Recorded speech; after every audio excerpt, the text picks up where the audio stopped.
Ceci est un livre audio autogénéré par Google. 1. Les dauphins du Viennois.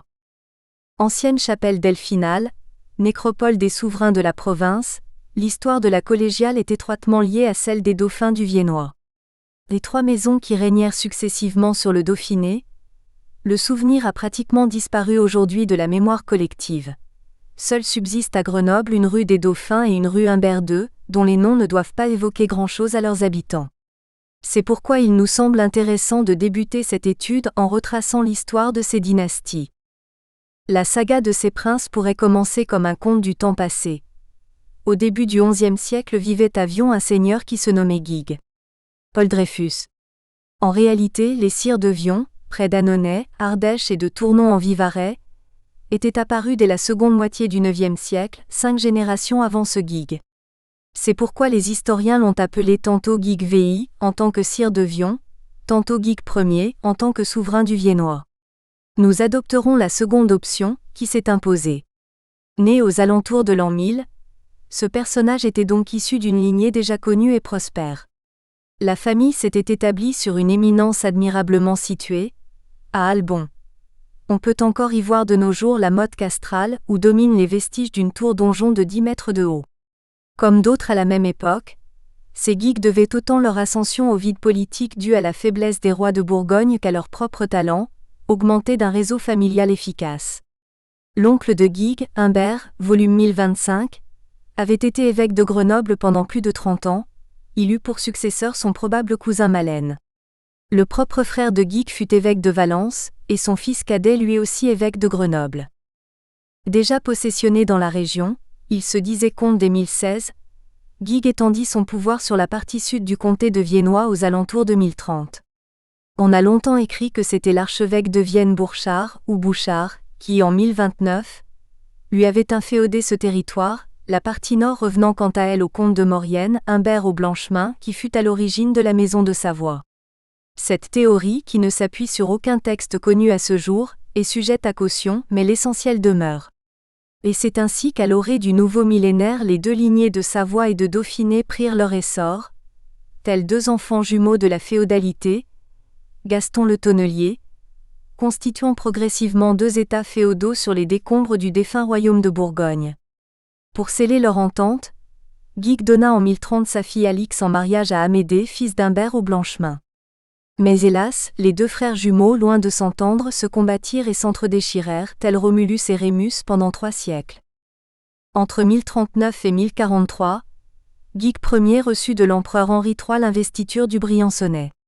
La possession de cette région du Mont-Guenèvre, qui s'étendait sur le versant est des Alpes, lui assurait une position clé puisqu'il contrôlait ainsi l'un des principaux points de passage entre France et Italie, l'autre étant le Mont-Cenis, aux mains du comte de Maurienne.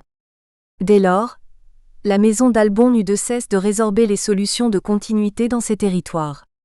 Pour cela, Guigues poussa ses pions dans les vallées du Drac et de la Romanche. Il s'implanta aussi dans la vallée de l'Isère et jusqu'en Grésivaudan, dans des conditions mal connues. Peut-être l'évêque de Grenoble Malène, son cousin, concéda-t-il à son parent après la mort du dernier roi de Bourgogne une part indivise des possessions territoriales de l'église de Grenoble en Grésivaudan. Quoi qu'il en soit, cette mainmise aux origines peu claires fut l'origine de multiples contestations du pouvoir des Albons par les grands seigneurs religieux et laïcs, en particulier les évêques de Grenoble et les comtes de Savoie. À cela s'ajoutait l'usurpation du droit de guerre par les seigneurs dauphinois, qui entretenaient un esprit querelleur. La province comptait ainsi 950 châteaux forts en 1334. La TOURDONJON d'Albon. Cliché GMM. En attendant, en 1050, Guigues le Vieux, Guigaud Sénet, pouvait tout de même se dire prince du Grésivaudan. Ayant permis l'essor de sa lignée grâce aux donations des deux grandes puissances de l'époque, l'Église et l'Empire, il abdiqua vers 1057 pour se faire moine à Cluny, où il mourut et fut enterré en 1075. À notre connaissance, son fils et successeur Guigues II, dit le Gras, Guigaud-Pingue, ne mena aucune expédition militaire. Il semble qu'il se soit contenté de poursuivre l'œuvre paternelle par le jeu des alliances et d'une diplomatie parfois trouble. À partir de 1079, il se donna le titre de comte d'Albon. Il épousa en premières noces Pétronille, sœur de l'évêque Artaud, puis, À 45 ans, il se remaria avec Agnès de Barcelone, ce qui lui permit d'étendre son influence de Vienne à la Méditerranée. Il mourut en 1080 et fut inhumé au prieuré de Saint-Robert de Cornillon près de Grenoble, qu'il avait fondé avec son père. Guigues III, dit le comte, naquit dans les années 1050 du premier mariage de Guigues le Gras et se disait comte d'Albon et de Grésivaudan. Il succéda à son père dans un contexte de profond bouleversement religieux, celui de la réforme grégorienne, du nom du pape Grégoire VII qui s'efforçait de purifier les mœurs du clergé et de lutter contre la simonie. 4 ans plus tôt, le pontife avait ainsi destitué l'évêque de Grenoble, Pons. En 1080 arriva sur le siège de Saint-Domenin un prélat aux mœurs nettement plus empreintes de moralité, Hugues de Châteauneuf. Celui qui devait 4 ans plus tard aider Saint Bruno à fonder la Grande Chartreuse, s'était fixé pour objectif de lutter contre les empiètements du pouvoir laïque sur les biens ecclésiastiques. Il fit établir un ensemble de textes prouvant ses droits et possessions, le cartulaire de Saint-Hugues. S'appuyant sur ces preuves, il remit en cause les accords passés entre Guigues Ier et Malène, ce qui poussa Guigues III à envahir le palais épiscopal après qu'il eût été excommunié 2 fois par l'évêque.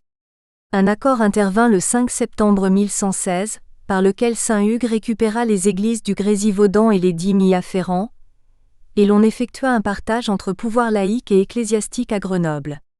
Guigues III renonça à ses biens ecclésiastiques et à son droit de juridiction sur les clercs des églises de Grenoble.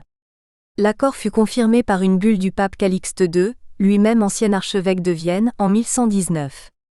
Par ailleurs, Guigues III ne se croisa pas, se contentant de soutenir les Templiers et promettant de faire un pèlerinage à Saint-Jacques de Compostelle. C'est également lui qui aurait fondé le monastère de Chalais, près de Vorep. Il épousa une Mathilde, dont on sait seulement qu'elle était princesse de sang royal, fille du roi de Sicile selon les uns ou d'un roi d'Angleterre selon les autres. Les comtes de Viennois, maison des Albons. Ils eurent plusieurs enfants, dont Humbert, archevêque de Vienne, et Mao qui épousa Amédée III de Savoie. Guigues III soutint d'ailleurs son gendre dans la guerre que lui fit le comte de Genève. Il mourut vers 1133 et aurait été inhumé, lui aussi, dans le cloître du prieuré Saint-Robert de Cornillon. Son frère cadet Guigues Raymond, né du second mariage de Guigues le Gras, avait quant à lui épousé la fille du comte de Lyon et devint de ce fait comte de Forêt. Né vers 1090, Guigues IV fut le premier à avoir été surnommé dauphin, dans une charte de donation faite par ses parents au monastère de Chalais, en date du 31 octobre 1110. Il convient de reconnaître qu'aujourd'hui encore, on ne sait trop pourquoi. Était-ce parce que sa mère, princesse sicilienne, connaissait cet animal ? Elle aurait ainsi surnommé son fils dauphin, comme d'autres mères appellent tendrement leur enfant Montpoussin. Ou bien la même, mais née anglaise, aurait-elle donné à son fils ce surnom de baptême en hommage à son cousin Dolphine, comte de Cumberland ? Le patronage de Saint-Dauphin, évêque de Bordeaux au IVe siècle, ou de Saint-Chamond, évêque de Lyon au VIIe siècle parfois surnommé Dauphin, fut-il invoqué et pourquoi ? On en est réduit aux conjectures, mais quelle que soit la nature et l'origine du surnom, celui-ci eut une singulière postérité. Guigues IV fit comme son père un brillant mariage, en épousant Clémence, dite aussi Marguerite de Bourgogne, fille d'Étienne Tête-Hardy, comte de Bourgogne et nièce de Calixte II. De tempérament belliqueux contrairement à ses prédécesseurs, il lutta sur 2 fronts. D'une part contre l'archevêque de Vienne, dont il ravagea le territoire en saccageant Romans. Ces exactions lui valurent d'encourir l'excommunication, dont il se délivra en promettant d'effectuer le pèlerinage de Compostelle. D'autre part, il lutta contre son beau-frère le comte de Savoie. Cette guerre entre le Dauphiné et la Savoie, commencée en 1140, fut comme on l'a dit la première d'une longue série. Ces conflits étaient dus à la délimitation imprécise des frontières et aux ambitions antagonistes des princes, dont les possessions étaient inextricablement enchevêtrées. Pour tenter de l'emporter, les dauphins et les comtes s'appuyaient tantôt sur l'empereur tantôt sur le roi de France. En effet, bien que relevant tous deux de l'Empire, les 2 souverains demandèrent à plusieurs reprises au roi de France d'intervenir comme médiateur. Par ce biais, le Capétien veillait à ce que ni l'un ni l'autre ne l'emporte, car il cherchait lui-même à étendre sa domination sur ces mêmes territoires. C'est ainsi que les 2 États épuisaient tout autant leurs hommes et leurs finances. Ce conflit fut fatal aux dauphins. Guigues IV fut blessé au siège de Montmélian en 1142, et il mourut quelques jours plus tard à la Buissière. Il fut inhumé dans le cloître de la cathédrale de Grenoble. Âgé accent aigu d'environ 10 ans à la mort de son père, Guigues régna sous la régence de sa mère et reprit le surnom paternel, Dauphin. L'historien Valbonnet explique en effet le surnom de Dauphin que le comte Guigues IV porta le premier, plus assez à ses successeurs pour l'ajouter à leur nom et pour s'en faire un titre qui s'est conservé ensuite parmi leurs descendants. Peut-être par esprit de vengeance, il fit la guerre à la Savoie dont il ravagea les terres. Mais il fut défait et fit la paix avec son cousin Humbert III sous l'entremise de l'archevêque de Vienne vers 1150. En 1155, il prêta hommage à Frédéric Barberousse, qu'il arma chevalier de ses propres mains et lui concéda une mine d'argent à rame en Briançonnais, ainsi que le droit de battre monnaie à Cézanne. À la même époque, Berthold de Zeringen, vice-roi de Bourgogne, lui céda les pouvoirs qu'il possédait sur la cité de Vienne. En 1157, Frédéric le fit comte palatin de Vienne. Guigues, qui avait épousé une cousine de l'empereur, Béatrice de Montferrat, mourut au château de Vizille en 1162, âgé seulement de 30 ans, et fut inhumé aux côtés de son père. Leurs tombeaux furent démolis à l'époque du cardinal Le Camus. Guigues et son épouse n'avaient eu qu'un fils mort jeune. C'est donc leur fille unique, Béatrice, qui hérita de ses possessions. Béatrice régna tout d'abord sous la régence de sa grand-mère, la Grande Dauphine, qui mourut à la Mure le 8 février 1163 et fut enterrée à l'abbaye des Ayès, à Crolles près de Grenoble. La jeune princesse se maria 3 fois. La première à l'âge de 8 ans, avec Albéric Taillefer, fils du comte de Toulouse. Elle n'en eut pas d'enfant et se remaria, peut-être à Saint-Gilles-du-Gard avec Hugues III, duc de Bourgogne. Celui-ci lui donna 2 enfants, dont le futur dauphin Guigues André, et mourut à la Troisième Croisade le 23 avril 1192. Béatrice épousa enfin en 3e noces, Hugues de Coligny. Leur fille Béatrice de Coligny épousa Albert III de la Tour du Pin. Se titrant comtesse d'Albon, et non pas encore dauphine, Béatrice n'eut pas d'activité politique ou guerrière marquante. Durant son règne, on peut dire que le Dauphiné se contenta d'expédier les affaires courantes. Elle mourut à Vizille en décembre 1228, et fut enterrée auprès de sa grand-mère. Né vers 1184 du 2e mariage de sa mère, le nouveau comte reprit le nom de Dauphin, qui à l'époque n'était peut-être pas encore un titre. Son nom de baptême était André. Il s'appelait lui-même Dalphinus tout court, et jamais Guigues. Il convient donc de l'appeler André Dauphin et non pas Guigues, même si ce dernier usage a prévalu chez certains historiens de jadis. Il fut armé chevalier en 1204. C'était un homme pacifique, qui reçut en 1208 du pape Innocent III le privilège de n'être pas sujet aux excommunications de ses légats. Il agrandit son domaine essentiellement par la diplomatie. André conclut des alliances offensives et défensives avec Turin et d'autres villes italiennes, puis s'attaqua au commerce savoyard, en interdisant par exemple de transporter le blé dauphinois en Savoie sans l'autorisation des commerçants de Turin. Pour faire échec au comte de Savoie, il accepta l'hommage du marquis de Salus qui voulait, en Piémont, se protéger contre l'expansion des Savoies et des Visconti. Il aurait aussi pris part, quoique ce ne soit pas certain, à la croisade contre les Albigeois en 1215. En septembre 1219, une inondation détruisit les archives delphinales, ce qui contraignit André à demander à ses sujets une reconnaissance générale, attestant des obligations auxquelles ils étaient tenus envers lui. En 1225, il acquit diverses terres du dauphin d'Auvergne, dont celle de Vorep. En 1226, il accorda avec le co-seigneur épiscopal des franchises à la ville de Grenoble, qui furent confirmées et élargies par son fils en 1242 et 1244. En janvier 1230, il fut reconnu comme ses prédécesseurs chanoine des églises de Lyon, de Vienne et du Puy. Premier souverain de la deuxième race, à savoir la maison capétienne de Bourgogne, André fit un mariage des plus avantageux en 1202, en épousant Béatrice de Sabran. Celle-ci était la petite-fille du comte de Forcalquier, et lui apporta en dot le Gapençais et l'Embrunais. Ceci ne l'empêcha pas de la répudier ensuite, sous prétexte de parenté. Les comtes de Viennois, maison de Bourgogne et de la Tour du Pin. En 1210, André conclut un pacte avec l'archevêque d'Embrun Raymond II. Il lui céda tout ce qu'il tenait de son épouse dans le comté d'Embrun, en échange de quoi l'archevêque lui remit ses biens en fief perpétuel. Le dauphin, vassal immédiat de l'empereur pour le comté de Vienne et d'Albon, devenait donc vassal de l'archevêque, lui-même vassal immédiat de l'empereur, pour les anciennes possessions du comte de Forcalquier en Embrunais. La même année, il confirma les franchises précédemment accordées aux bourgeois d'Embrun. En 1232, sa fille Béatrice lui céda ses droits contre 100 000 sous viennois. L'Embrunais fut alors définitivement rattaché au Dauphiné, et André devint comte de Gap et d'Embrun. La possession de ces deux comtés ne fut toutefois pas de tout repos, à cause des querelles entre les bourgeois d'Embrun et les archevêques. André et ses successeurs eurent comme politique de s'allier alternativement aux uns et aux autres, pour les affaiblir tous les deux. Mais en 1258, après 5 ans de révolte, les bourgeois perdirent leurs privilèges et il fut mis fin au consulat. Restés seuls en lice, le dauphin et l'archevêque entrèrent en conflit ouvert pendant 40 ans.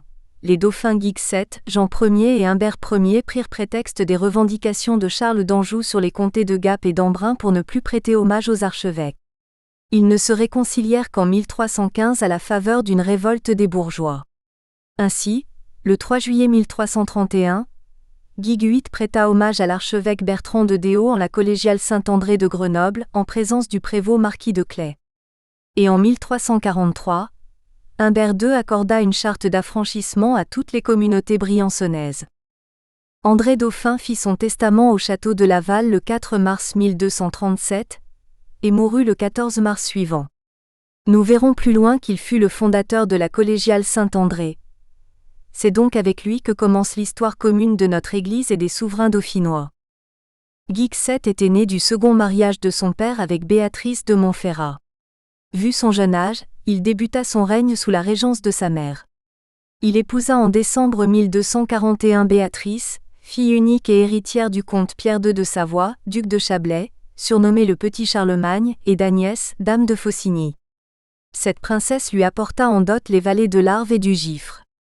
En 1238, l'empereur Frédéric II plaça le dauphin sous sa soumission directe tout en confirmant les privilèges accordés par Frédéric Barberousse. Quelques années plus tard, il lui confirma la faculté de battre monnaie ainsi que la possession des comtés d'Embrun et Gap. En 1256, Saint-Louis arbitra un conflit entre son frère Charles d'Anjou, comte de Provence et de Forcalquier, et Guigues VII au sujet de Gap et Embrun, et de même en 1269 avec le comte de Savoie. En 1263, Guigues acquit le mandement d'Allevar. Il entra en conflit avec l'archevêque de Lyon, Philippe de Savoie, mais sortit perdant. En 1266, il dut abandonner plusieurs châteaux au prélat et reçut simplement le titre de chanoine de Lyon.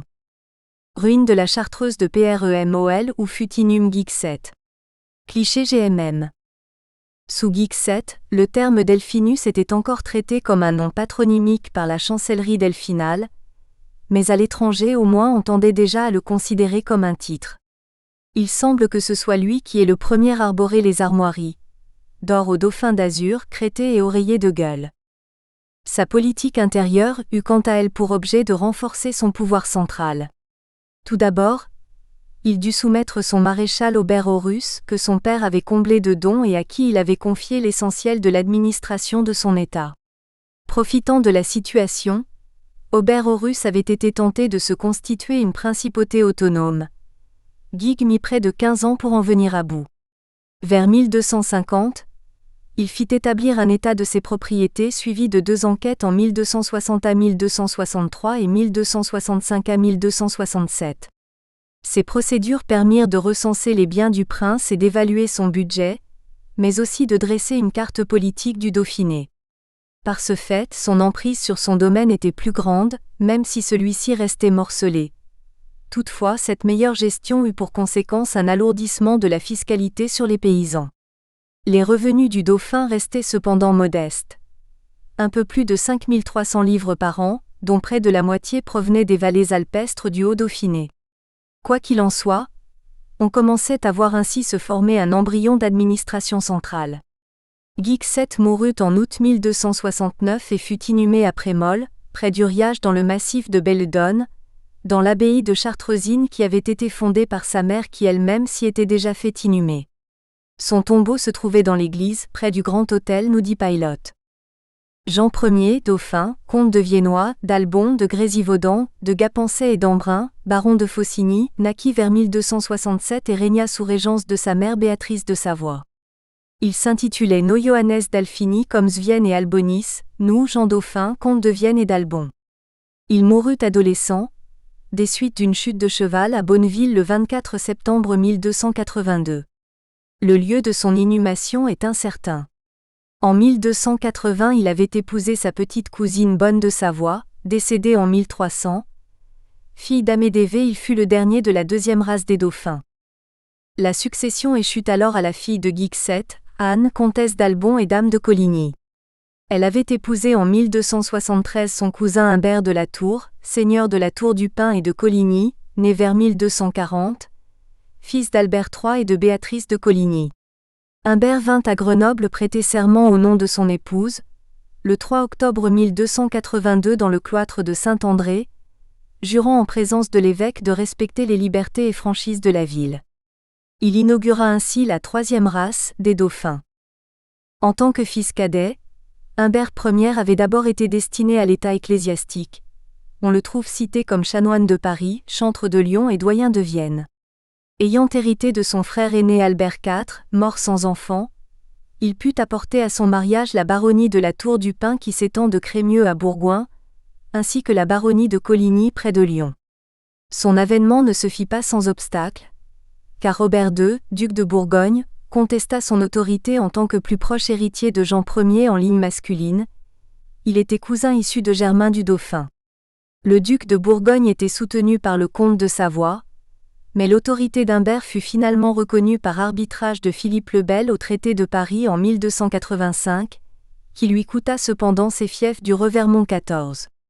Il connut 3 conflits avec la Savoie, en 1282 à 1286, en 1289 à 1293, puis à partir de 1299. Ce dernier se conclut par une paix en 1314, qui ne tint que 10 ans. En 1294, une nouvelle charte de franchise établit une co-seigneurie avec l'évêque sur Grenoble. La même année, Humbert accepta la proposition de Philippe le Bel de se reconnaître son vassal en échange d'une rente annuelle.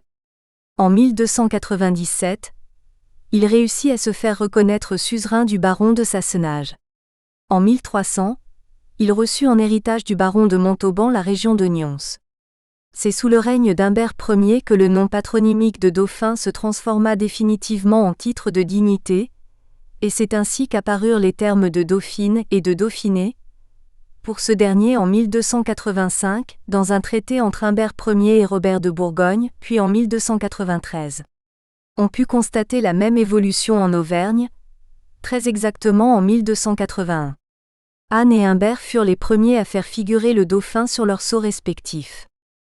Anne mourut après le 27 septembre 1301, et fut inhumée au monastère des Chartreusines de Salette à la Balme-les-Grottes, dans le diocèse de Lyon, qu'elle avait fondé en 1299 avec son époux.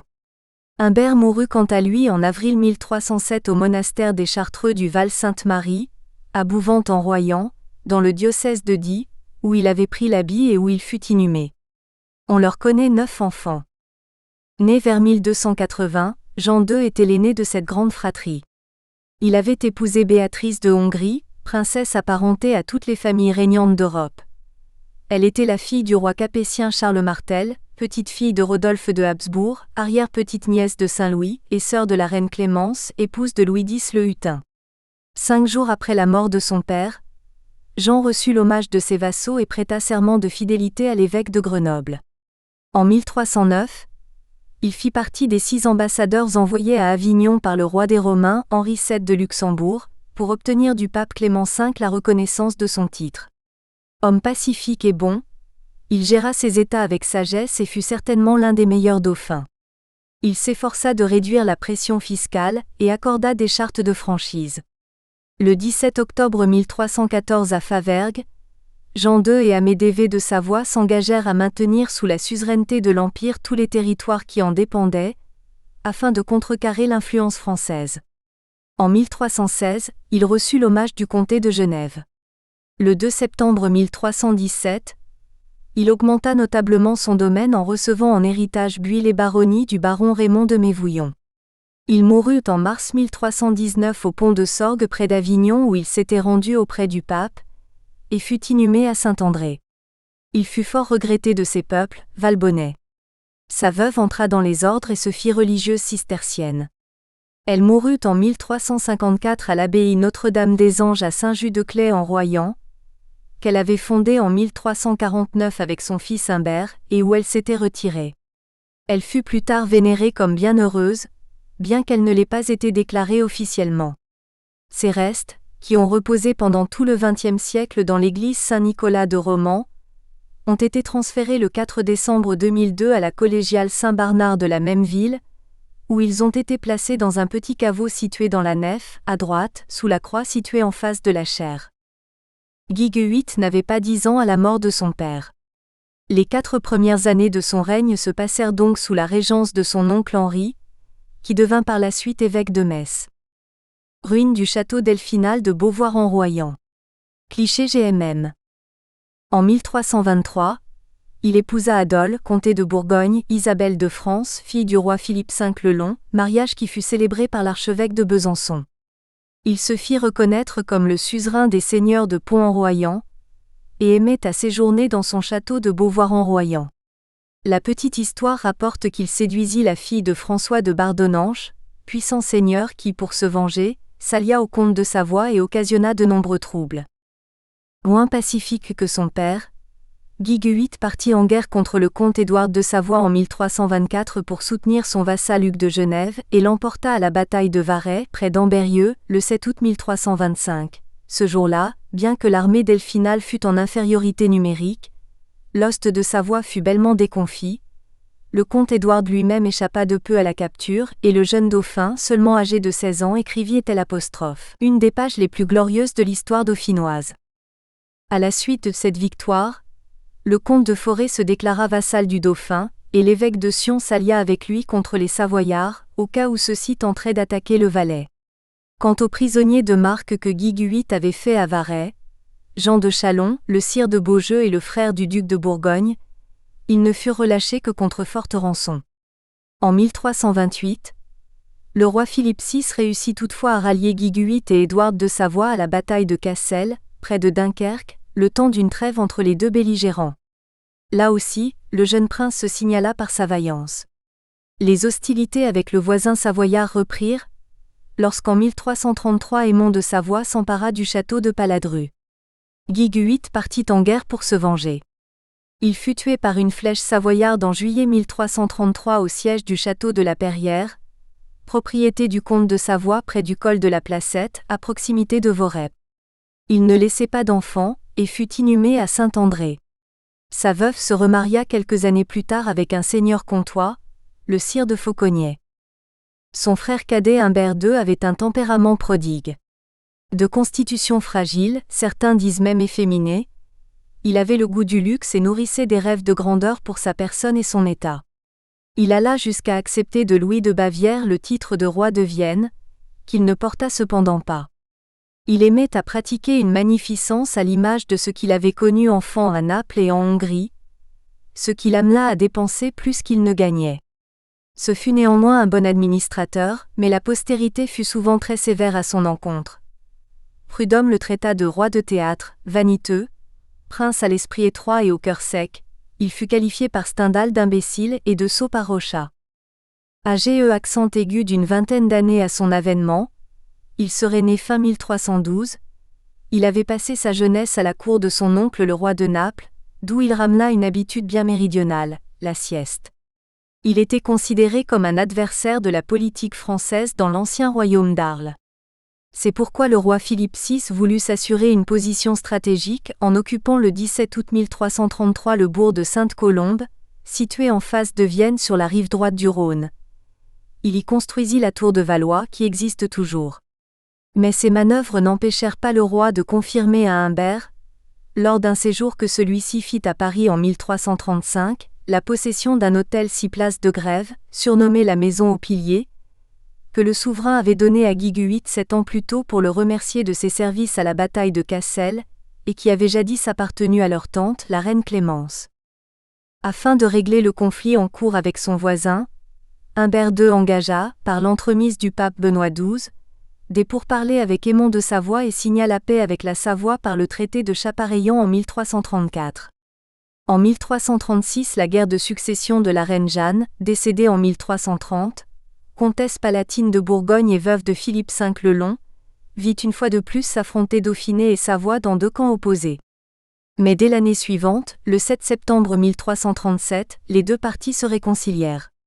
Au sud, Humbert profita des dissensions entre l'archevêque et son chapitre pour pousser ses pions à Vienne qu'il investit en août 1338 en se faisant prêter serment par les habitants, mais le pape Benoît XII le condamna 2 ans plus tard à payer au prélat des dommages considérables. En 1339, une expédition contre Romans se termina de la même façon. Toutefois, en 1339 il se fit reconnaître la suzeraineté sur Pont-en-Royans, et en 1342, il s'empara de Romans aux dépens du chapitre de Saint-Barnard qui dut signer avec lui un traité de pariage en 1344 l'en reconnaissant qu'au seigneur. Sous Humbert II, le Dauphiné formait enfin un ensemble presque compact. Les seules enclaves étaient les possessions du comte de Savoie, à savoir le Nord-Viennois, le Sermorins, pays de Voiron et la Chartreuse, ainsi que le Valentinois et le Diois. Aux possessions delphinales s'ajoutait le Faucigny, séparé du domaine delphinal par le comté de Savoie. En 1337, Humbert fonda le Conseil delphinal, institution à la fois politique, judiciaire et financière, dont il fixa le siège à Saint-Marcellin avant de le transférer à Grenoble en 1340. Ce conseil fut investi du pouvoir de juger en dernier ressort les appels des justices seigneuriales, tant en matière civile qu'en matière criminelle. Il pouvait également débattre des affaires générales du gouvernement. Il était composé de 7 conseillers, d'un auditeur des comptes et d'un trésorier. 4 des 7 conseillers devaient enseigner le droit à l'université de Grenoble. En 1453, il devait être érigé en parlement par Louis II. Toujours en 1340, Humbert II créa la Chambre des comptes. Faits importants, Humbert II publia le 14 mars 1349 un statut delphinal, Statuta Delphinalia, de 53 articles, qui forma le droit protecteur de la province, très en avance sur toutes les juridictions de l'époque. Assurant aux Dauphinois le maintien de leur liberté, il octroyait divers privilèges, libertés, immunités, franchises et grâces, et défendait aux seigneurs de s'emparer des biens de ceux qui meurent sans enfants. Toujours épris de grandeur, il fonda l'université de Grenoble, qui fut créée par une bulle de Benoît XII le 12 mai 1339. Mais cette université n'eut qu'une existence éphémère, ou à tout le moins intermittente, et ne devait prendre son essor que beaucoup plus tard. Soucieux de combattre pour les intérêts de la chrétienté, Humbert se fit désigner capitaine général de la croisade contre les Turcs. Après avoir reçu du pape le bâton de commandant et le grand étendard, et laissant ses états sous la régence de l'archevêque de Lyon Henri II de Villars, il s'embarqua à la fin de l'été 1345 et de 1346 à 1347, il conduisit pour le pape Ulément VI une expédition en Asie mineure dont malgré les succès et une victoire à Smyrne le 24 juin 1346, il ne tira aucun profit. Humbert II épousa sa cousine Marie des Baux, dont il eut un fils unique, André, dit le Delphinet, qui naquit à Naples le 5 septembre 1333, quelques semaines après l'avènement de son père. L'infortuné petit prince mourut à l'âge de 2 ans, peut-être accidentellement, peu de temps après avoir été fiancé avec Blanche de Navarre qui devait plus tard être la seconde épouse de Philippe VI de Valois. André fut enterré dans l'église des Jacobins de Grenoble, située près de l'actuelle place Grenette. Son tombeau connut de nombreuses péripéties. Détruit par les protestants en 1562, il fut relevé en 1583. Le 15 février 1792, l'église des Jacobins ayant été désaffectée, le mausolée et les cendres de l'enfant furent transférés à Saint-André, sous les orgues, par Jean-François H., officier municipal issu de la célèbre famille d'ébénistes.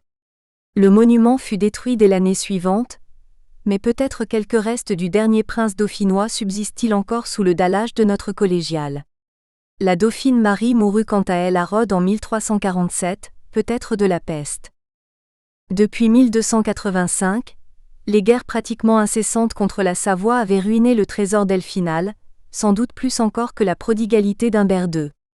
Et celui-ci était désormais sans espoir d'héritier. En 1337, il proposa alors le Dauphiné à son oncle le roi Robert d'Anjou pour 120 000 florins, mais le roi de Naples jugea le prix excessif. Le dauphin se tourna ensuite vers le pape Benoît XII, mais à la mort de celui-ci en 1342, malgré de longues tractations et sans doute pour les mêmes raisons que le roi de Naples, les négociations furent abandonnées. Ces tentatives répétées montraient tout de même qu'Humbert II avait le souci d'éviter à sa principauté une guerre de succession. C'est à mettre à son crédit. Pendant ce temps, le roi de France attendait le moment propice pour entrer en scène. C'est ainsi qu'en 1343, Humbert II, accablé de dettes, âgé de 31 ans seulement mais toujours sans espoir d'enfant, promit par traité à Philippe VI de Valois de léguer l'ensemble de ses possessions à son second fils Philippe, ou à l'un des fils du duc de Normandie, futur Jean II le Bon, moyennant l'acquittement des dettes des apostrophes. Humbert II, un versement immédiat de 120 000 florins et une rente annuelle de 10 000 livres. Le traité fut signé à Villeneuve-lès-Savignon le 23 février, approuvé par le roi le 23 avril, et ratifié par Humbert II le 30 juillet. Un deuxième traité fut signé le 7 juin 1344 au palais des papes d'Avignon, en présence de Clément VI. Il s'assurait de la renonciation d'Isabelle de France, veuve de Guiguit, de Béatrice de Châlons, tante d'Humbert II, et de Jean de Châlons son cousin. Après la bataille de Crécy, 1346, le dauphin étant veuf, la maison de Savoie tenta de contrecarrer les projets d'annexion en proposant de le marier avec Blanche de Savoie, sœur d'Amédée Véy, avec une dot de 120 000 florins d'or, exactement la somme promise par le roi de France. Un traité fut signé en ce sens le 27 mai 1348, mais il ne fut pas concrétisé. De même, un projet de mariage avec Jeanne de Bourbon échoua. C'est ainsi qu'en 1349, de plus en plus aux abois, de santé ruinée, déçu par l'échec de la croisade qu'il venait de diriger, dans le triste contexte européen de la peste noire qui ravageait les populations, entre un tiers et la moitié de victimes en Dauphiné, il se décida sur l'incitation du roi à réaliser l'apostrophe opération sans plus attendre, contre un versement de 200 000 florins et une pension annuelle de 24 000 livres. Le Dauphiné fut donc remis au prince Charles, âgé de 12 ans, fils du duc de Normandie. Le transport fut négocié à Tournon en février, et signé à Romans le 30 mars 1349 par les représentants des deux parties. Symbole important, ce troisième traité prévoyait que le futur dauphin écartèlerait France et Viennois dans ses armoiries. Le 16 juillet suivant, au couvent des Dominicains de Lyon, qui portait le beau nom de Notre-Dame de Confort, Humbert en personne, en présence du duc de Normandie, résigna le Dauphiné à Charles, futur roi Charles V, qui devint donc le dauphin Charles Ier. Le jeune Charles reçut également les attributs de sa souveraineté. Et en signe d'édite saisine et désaisine, baya audite Charles l'espée ancienne du Dauphiné et la bannière Saint-Georges, qui sont anciennes enseignes des Dalphins de Viennois, et un sceptre et un annel. Bien que cité dans les accords, l'empereur ne fut pas sollicité pour les ratifier, ce qui montre que le Dauphiné s'était émancipé du Saint-Empire. Néanmoins, Charles sollicita de l'empereur Charles IV l'investiture du Dauphiné, qu'il reçut au titre de fief impérial avec le titre de vicaire, à Metz le 25 décembre 1356, après avoir prêté hommage. Les privilèges impériaux furent d'ailleurs déposés dans la sacristie de Saint-André, en 1362. Gisant d'Humbert II. Gravure extraite de Valbonnet. La succession delphinale était donc définitivement liée à celle de la couronne de France.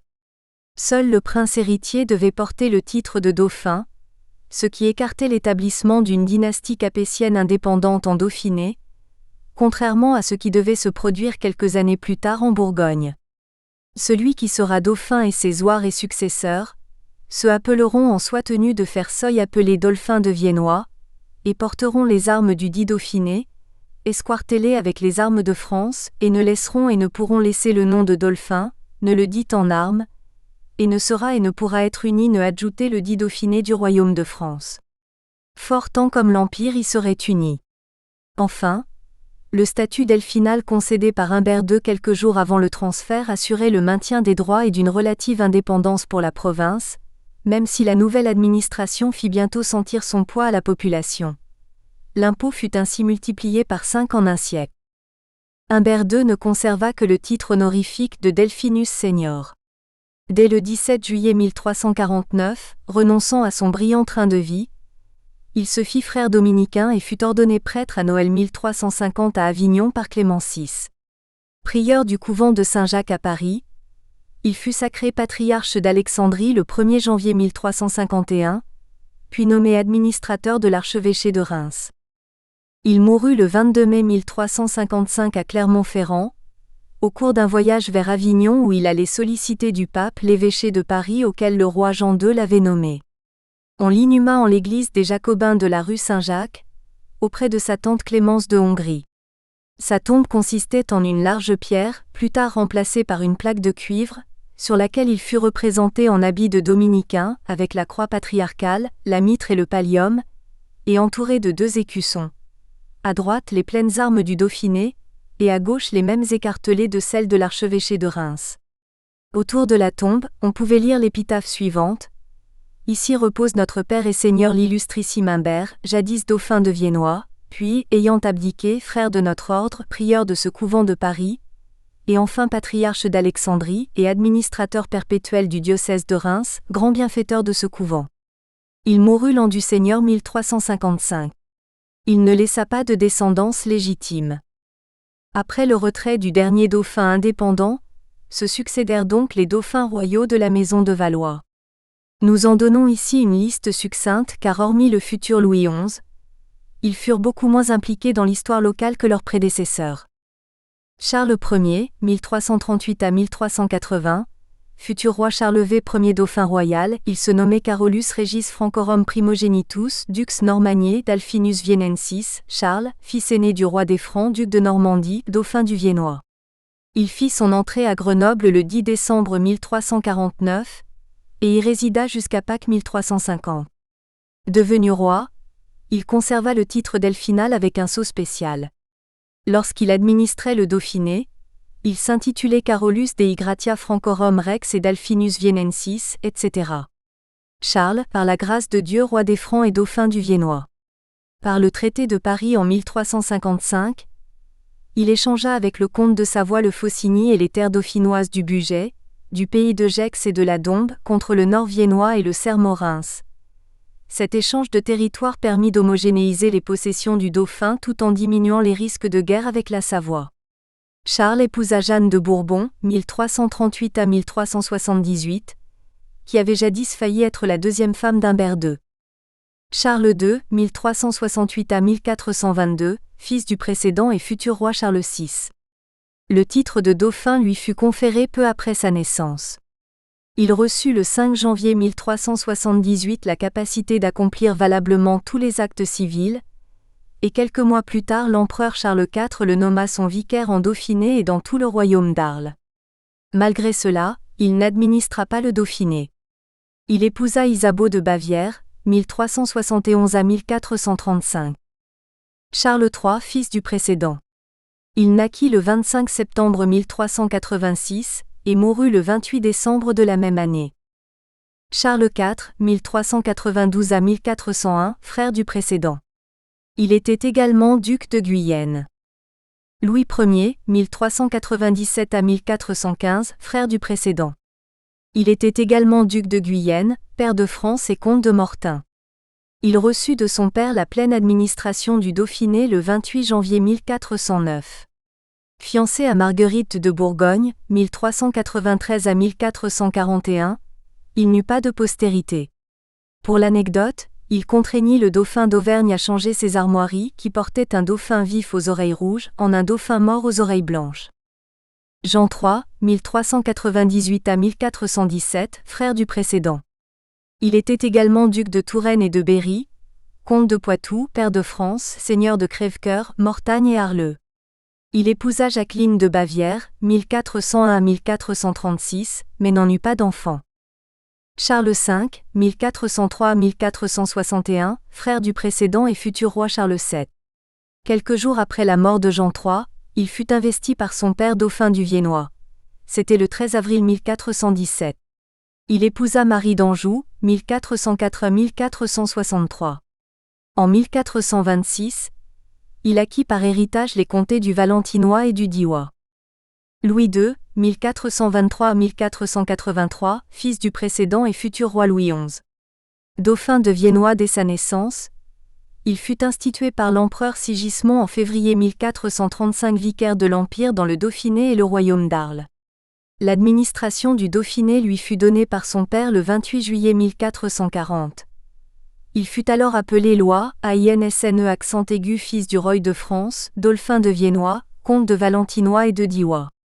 Il vint s'établir sur ces terres en janvier 1447, et fut le seul fils aîné de France avec le futur Charles V, à avoir vraiment administré le Viennois ou Dauphiné, où il séjourna jusqu'en août 1456. Durant ces années, il fit de nombreux séjours à Grenoble, dont un assez prolongé de fin octobre 1447 à fin janvier 1448. Il fonda l'université de Valence en 1452, et développa le commerce. Fait marquant, il érigea le Conseil delphinal en Parlement, c'était le troisième institué en France après ceux de Paris et du Languedoc. Mais cette promotion flatteuse avait son revers, car mine de rien la principauté dauphinoise se trouvait ainsi ramenée au rang d'une simple province. Louis II acquit Montélimar en 1447, et Pierre-Latte en 1450. Cette même année 1450, il réussit à obtenir l'hommage lige de l'archevêque de Vienne et le 13 octobre, celui de l'évêque de Grenoble Cibout allemand. Dans un acte de 1445, on trouvait la titulature suivante, Ludovicus Regis Francorum Primogenitus Delphinus Vienensis, Louis, fils aîné du roi des Francs et dauphin de Viennois. Il épousa Marguerite d'Écosse 1424 à 1445, puis Charlotte de Savoie 1445 à 1483. Louis III 1458 à 1460. Fils du précédent, il est ignoré par beaucoup d'auteurs, dont Louis de Gaïa qui cite par contre, sans doute à tort étant donné la chronologie, son frère cadet Joachim qui vécut 4 mois en 1459. François Ier, frère du précédent, qui mourut 4 heures après sa naissance le 4 décembre 1466. Lui aussi est ignoré par Louis de Gaïa. Charles VI, 1470 à 1498, frère du précédent et futur roi Charles VIII. Il épousa Anne de Bretagne, 1477 à 1514. Charles Orlan, 1492 à 1495, fils du précédent. Il était également comte de Valentinois et de Diois. Charles VII, frère du précédent, qui ne vécut que 25 jours en 1496. Il aurait succédé à 2 autres frères morts très jeunes, l'un en août 1493 et l'autre en mars 1495. 2 enfants morts-nés de Louis XII et d'Anne de Bretagne, l'un le 21 janvier 1503, l'autre en janvier 1512. Ils sont cités comme dauphins par le père Anselme et Louis de Gaïa, bien que non nommés et sans vie. François II 1518 à 1536. Fils du roi François Ier et de la reine Claude, il fut déclaré dauphin dès sa naissance. Par héritage de sa mère, il fut également le dernier duc de Bretagne sous le nom de François III. Henri, 1519 à 1559, frère du précédent et futur roi Henri II. Il épousa Catherine de Médicis. François III 1544-1560, fils du précédent, futur roi François II et époux de Marie Stuart. Lorsque son père monta sur le trône en 1547, il fut titré dauphin de Viennois. Toutefois, par la suite, il utilisa le titre de dauphin de France. À partir de lui, et surtout de Louis XIII, on distingua le titre de dauphin de Viennois pour le roi de France administrant le Dauphiné, ce qui était de facto le cas depuis le roi Charles VII, et celui de dauphin de France pour le fils aîné du roi. Et pour clore ce chapitre, passons en revue les dauphins de la maison de Bourbon pour qui le titre delphinal ne fut que purement symbolique. Louis IV, 1601-1643, futur roi Louis XIII. Devenu roi de France, il supprima les États du Dauphiné, dernier vestige de l'autonomie d'antan. Louis V, 1638 à 1715, fils du précédent et futur roi Louis XIV. Louis VI, 1661-1711. Fils du précédent et filleul du pape Clément IX, il fut surnommé le Grand Dauphin. Il est le dernier cité par Louis de Gaïa, sous le nom de Louis V. Saint-Simon rapporte qu'il fut le premier à être appelé Monseigneur tout court, au lieu de Monseigneur le Dauphin, ou Monsieur le Dauphin. La responsabilité en revint à Louis XIV, qui s'était mis à appeler ainsi son fils par badinage. Louis VII, 1729 à 1765, fils du roi Louis XV. Il ne régna pas mais fut père de 3 souverains, Louis XVI, Louis XVIII et Charles X. Louis VIII, 1781 à 1789, fils aîné du roi Louis XVI. Louis IX, 1785 à 1795. Frère du précédent, futur roi titulaire Louis XVII, il est connu comme l'enfant du temps. Louis X, 1775 à 1844, le duc d'Angoulême, fils aîné de Charles X. Nous n'avons fait ici que la liste des princes qui furent dauphins en tant que fils aînés du roi de France, et non pas des héritiers du trône, suivant en cela la logique de Louis de Gaïa. À titre anecdotique enfin, signalons que le titre de dauphin de France ou de dauphin du Viennois a été porté par la suite et jusqu'à nos jours par des fils de prétendants au trône de France, soit de la branche des Bourbons d'Espagne, soit de celle d'Orléans. 2. La chapelle des dauphins. En abordant maintenant la genèse du chapitre et de la collégiale de Saint-André, la première question qui se pose est de savoir d'où provient ce patronage. Pourquoi le fils de Béatrice d'Albon et du duc de Bourgogne fut-il prénommé André ? En effet, dans la famille d'Albon, le seul ancêtre à avoir porté ce prénom était un grand-oncle de notre fondateur, Guigues André, fils de Guigues IV, qui était seigneur de Curis au Mont-d'Or, au nord de Lyon. D'autre part, on ne trouve aucun précédent dans la maison de Bourgogne, famille paternelle du fondateur. L'abbé David a émis l'hypothèse qu'il pouvait s'agir d'une sorte d'hommage à la ville de Vienne, dont son grand-père Guigues avait été fait comte palatin par Frédéric Barberousse. À Vienne se trouvait en effet l'antique abbaye de Saint-André-le-Bas, ainsi que le palais des rois de Bourgogne, qui était placé sous le vocable de Saint-André. Et son père Hugues de Bourgogne portait au revers de son sceau l'image du palais de Saint-André. De même, Saint-André était vénéré comme le patron de la Bourgogne. Ces liens, pour ténus qu'ils paraissent, peuvent suffire à expliquer l'apparition de ce prénom dans l'histoire locale et dynastique. Ils sont en tout cas les seules explications que nous ayons à notre disposition. Au début du XIIIe siècle régnait une grande effervescence spirituelle. Saint François d'Assise et Saint Dominique venaient chacun de fonder des ordres religieux voués à un brillant avenir. Plus modestement, c'est par un acte du 13 avril 1226, où figure le sceau du dauphin André et celui de l'évêque de Grenoble, et avec l'accord du doyen Robert et de tout le chapitre de la cathédrale, que l'évêque fit don au dauphin de l'église paroissiale de Champagné, située dans le mandement de Visil, à une dizaine de kilomètres au sud de Grenoble, et l'érigea en église collégiale. Le dauphin y créa un chapitre de 13 membres, 12 chanoines ayant à leur tête un prévôt. Cet effectif était relativement modeste. Un peu moins que la cathédrale de Grenoble, qui en comptait 19, ou celle de Vienne, 20 chanoines, et même que le chapitre de Saint-Bernard de Romans qui en comportait 15. L'acte de fondation prévoyait que le prévôt élu par les chanoines devait être confirmé par l'évêque, à qui il devrait obéissance et fidélité. Aux yeux d'un lecteur contemporain, du moins dans le diocèse de Grenoble, le mot chanoine peut avoir des accents de désuétude. Pourtant, dans la plupart des diocèses de par le monde, il existe encore des... Nous espérons que vous avez apprécié cet aperçu. Pour continuer à écouter ce livre audio sur Google Play Livres, utilisez le lien dans la description de la vidéo.